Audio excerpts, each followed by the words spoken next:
ओम शांति। आज प्यारे मीठे बाबा की मुरली मंथन की डेट है 24 अप्रैल 2024। क्या बात है, सुंदर डेट है ना, 24/4/24। तो बाबा कह रहे, मीठे बच्चे, तुम सवेरे अमीर बनते हो, शाम को फकीर बनते हो। फकीर से अमीर, पतित से पावन बनने के लिए बस 2 शब्द याद रखो, मन मणा भव, मध्याजी भव। सुना, सिर्फ 2 शब्द याद करने बोल रहे हैं बाबा। तो हम सवेरे अमीर बनते, अर्थात सत्युग त्रेता सवेरे हुआ, उसमें हम अमीर थे। शाम से रात तक हम फकीर और एकदम फिर लाचार, एकदम लकीर के फकीर बन जाते हैं। तो फिर से बाबा हमें फकीर से अमीर, पतित से पावन बनाने के लिए बोल रहे, सिर्फ 2 शब्द याद करो, मनमना भव अर्थात मन को लुभाने वाले में सदा लगा के रखो, और मध्याजी भव अर्थात अपने भविष्य को याद रखो, अपने लक्ष्य को याद रखो। नर से नारायण और नारी से श्री लक्ष्मी बनना, यही है मध्याजी भव। और एक चीज, लौकिक में कुछ गुणों का पालन करना होगा ना, तो एक बात है बहुत सुंदर, अगर हम उनका मान देना तो हमारे जीवन में कभी कोई परेशानी नहीं आएगी।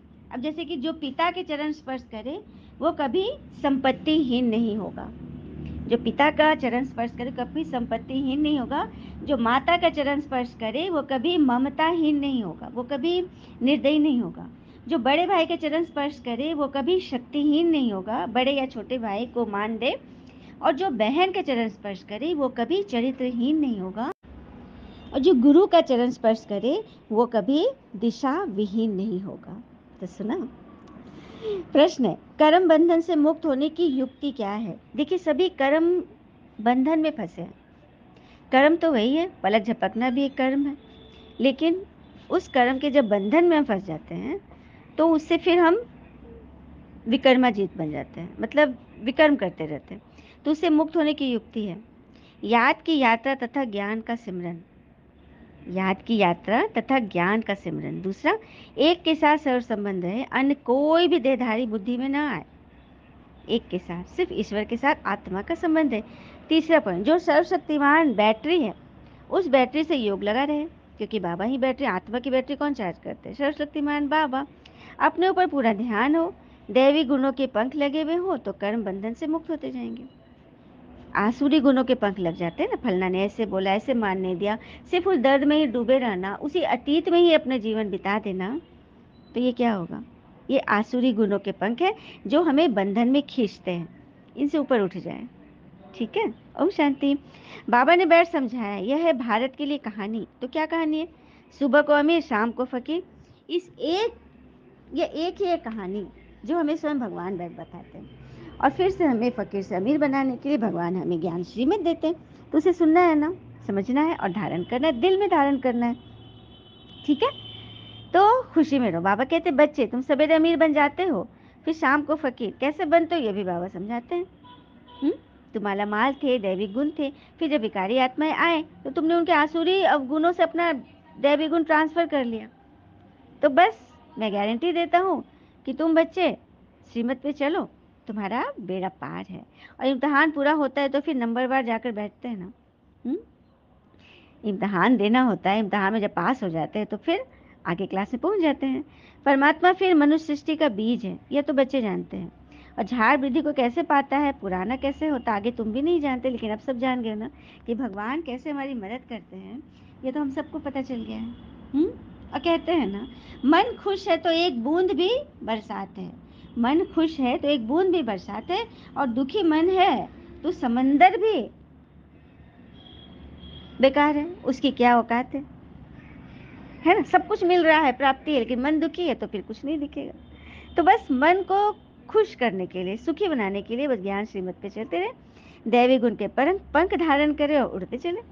इसके सिवा और कोई उपाय नहीं है। जैसे ये ज्ञान है, ये भी हड्डियां नरम करती है, हड्डियां नरम करती है। अंदर जो क्रोध से जो गर्म हो जाते हैं ना, तो ज्ञान उसको नरम कर देता है, शीतल जल है। फिर बाबा कहते हैं, कुछ 10-20 वर्ष की बात भी भूल जाते हैं, जन्म जन्मांतर का नाम रूप तो याद ही नहीं रह सकता, एक जन्म का तो कुछ बता सकते हो। हाँ, फोटो आदि रखते हैं, दूसरे जन्म का तो पता ही नहीं, ये बात भी सही है। कहीं 10-20 पहले कुछ बात हुई है तो लोग भूल जाते हैं, लेकिन एक जन्म का, एक दिन का तो याद रखो। हाँ, और निराकार को तो याद करो, जिसके साथ तुम बराबर चल रहे हो, जिसको बराबर सुन रहे हो, उसको तो याद रखना है। बाबा आगे बोले, कोई दूसरा कोई से भी तुम्हारी बुद्धि ठीक नहीं होगी, क्योंकि बुद्धि का योग अगर भगवान से लगा होगा तभी बुद्धि ठीक होगी। किसी देहधारी से बुद्धि लगी तो फिर वहाँ माया आई। तो जीते जी गोद में जाना अर्थात वर्षा पाना है तो बाबा की श्रीमत पर चलना पड़े। फिर बाबा बोले, एक बच्ची ने समाचार लिखा कि हमने प्रश्न पूछा कि स्वर्ग में हो या नरक में, तो 4-5 ने कहा हम स्वर्ग में हैं। बुद्धि में रात दिन का फर्क पड़ जाता। क्यों बोला उन्होंने स्वर्ग में? क्योंकि वह स्वर्ग की ही बातें सोच रहे हैं, अपने मन को स्वर्ग में ले गए। स्वर्ग जाना तो भी दूर है, जब शरीर छूटेगा भगवान के साथ ही जाएंगे, शांति धाम जाएंगे, फिर स्वर्ग आएंगे। लेकिन अभी अभी स्वर्ग कैसे आ गया? जब हम अपनी कमियां देखना शुरू किए, अपनी एक एक कमी को निकाल निकाल के बाहर किए और मन से सारे कांटे निकाल दिए, तो फिर हम आ गए स्वर्ग में। क्योंकि मन से ही स्वर्ग है, मन से ही नरक है, सब कुछ मन से ही। और मन को जीतने के लिए भगवान आए हैं। और कहते हैं ना, बड़ी मंजिल के जो मुसाफिर होते हैं वे दिल छोटा नहीं रखते। दिल छोटा रखने वाले कभी बड़ी मंजिल नहीं पा सकते। ठीक है, तो बड़ा दिल रखे, क्योंकि बड़े दिल वाले बड़े बाबा आए हुए। फिर भी हम छोटा मन रखे, फंस जाए किसी दर्द में, उलझन में, तो ये कहाँ तक उचित है ना? तो यही तो मेहनत करनी है। फिर बाबा कहते हैं, बगुलों के झुंड में एक हंस क्या करेंगे? क्योंकि आज चारों तरफ बगुले हैं। देखो, बगुला और हंस दोनों का रूप तो एक ही है, लेकिन गुणों में अंतर है। तो अपने अंदर कौन सा दैवी गुण है, क्या आसुरी गुण है, क्यों, क्या, कैसे, ऐसे वैसे, उससे बच जाओ। तो बगुला न बनो, हंस बनो। और बाबा तो रोज समझाते हैं, आंखों से जो कुछ भी देखते हो वो सब कुछ खत्म होने वाला है। तुम्हारा बुद्धि योग नई दुनिया में रहे और बेहद के संबंधियों से बुद्धि योग रखना। बेहद के संबंधी, तो बेहद का संबंधी कौन है? परमात्मा, आत्मा का सर्व संबंधी। उनसे बुद्धि योग लगाए, उनकी बातों में चले, जो उनकी बात बता रहे, जो हमें चला रहे, समझा रहे, उन बातों पे दिमाग बुद्धि लगी रहे। फालतू व्यर्थ बातों में नहीं, क्यों, क्या, कैसे, अरे हो गया हो गया। वर्तमान में जियो ना। जो अतीत में जिएगा और जो भविष्य को जिएगा वो कभी भी सच्ची खुशी नहीं पा सकता। वर्तमान में ही सच्चा खुश है, सुख है। ठीक है, अच्छा। मीठे मीठे बच्चों प्रति भगवान की नमस्ते। हम बच्चों के भी प्यारे बाबा को नमस्ते। धारणा के लिए मुख्य सार, पहले पॉइंट, खुशबूदार फूल बनने के लिए संग की बहुत संभाल करनी है। हंसों का संग करना है और हंस होकर रहना है, बगुलों का नहीं। मुरली में कभी बेपरवाह नहीं बनना है, गफलत नहीं करनी। मुरली से बेपरवाह था, मुरली की पॉइंट अच्छे से मुरली सुने, सब कुछ कर रहे हैं, नियम प्रमाण चले, डायरिया पे डायरिया भर रहे हैं, 30-40 साल के बच्चों की बात हो रही है, लेकिन धारणा कुछ नहीं। तो फिर मुरली से बेपरवाही हो गए ना। मुरली से कोई हमें लेना देना नहीं, अपनी बात से लेना है, अपने दर्द से ही लेना देना है। दूसरी पर, कर्म बंधन से मुक्त होने के लिए संगम युग पर अपने सर संबंध एक बाबा से रखने हैं। आपस में कोई संबंध नहीं रखना है, आपस में कोई लगाव नहीं रखना, क्योंकि लगाव में दुख है। किसी हर के संबंध में लव रख बुद्धि योग लटकाना नहीं है, एक को ही याद करना है। वरदान, परमात्म लव में लीन होने व मिलन में मगन होने वाले सच्चे स्नेही भव। परमात्म लव में लीन होने व मिलन में मगन होने वाले सच्चे स्नेही बनते। स्नेह की निशानी गाई जाती है कि दो होते हैं, कि दो होते भी दो न रहे। स्नेह की निशानी यही है ना, दो है, दिख रहा है दो, लेकिन दो नहीं है। जब दोनों मिलकर एक हो जाए, इसको ही समा जाना कहते हैं। भक्तों ने इसी स्नेह की स्थिति को समा जाना या लीन होना करे कि ईश्वर में लीन हो गए।